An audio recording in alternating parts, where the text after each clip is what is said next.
Bom dia, oitavo ano. Vamos à semana 4 do PET 4? Essa semana a gente vai falar sobre cultura material e imaterial. A cultura material e imaterial representam dois tipos de patrimônio cultural e que juntos constituem a cultura de determinado grupo. A cultura material está associada aos elementos materiais e, portanto, é formada por elementos palpáveis, concretos, como, por exemplo, obras de arte, igrejas, edifícios, objetos, isso que é tudo que é concreto, que é palpável, a gente chama de material, de cultura material.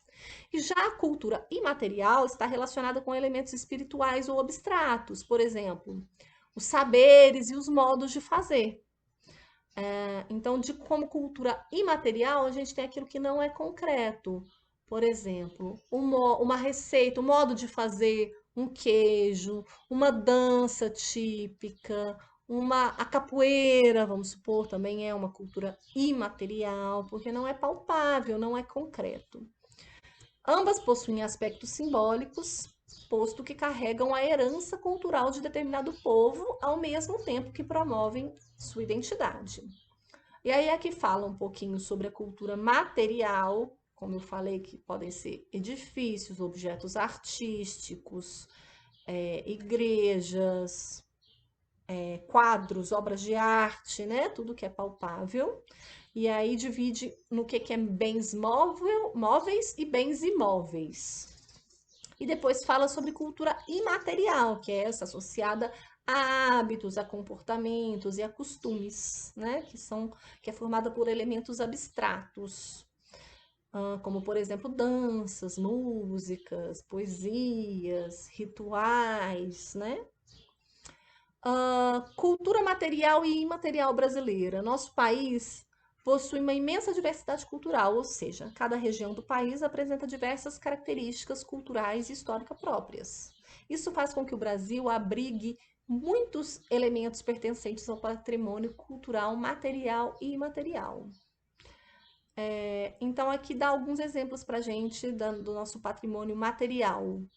A gente tem o Museu Histórico do Rio de Janeiro, o Conjunto Arquitetônico de Paraty, o Pelourinho, em Salvador, o Teatro Municipal Casa da Ópera, que fica em Ouro Preto, a Biblioteca Nacional do Rio de Janeiro, né? Aqui a gente tem uma fotografia da cidade de Ouro Preto, que essa cidade foi declarada como Patrimônio Histórico-Cultural da Humanidade. Então, ela não é patrimônio só do brasileiro ou só do mineiro, né? Já que Ouro Preto fica em Minas. Ela é considerada um patrimônio da humanidade.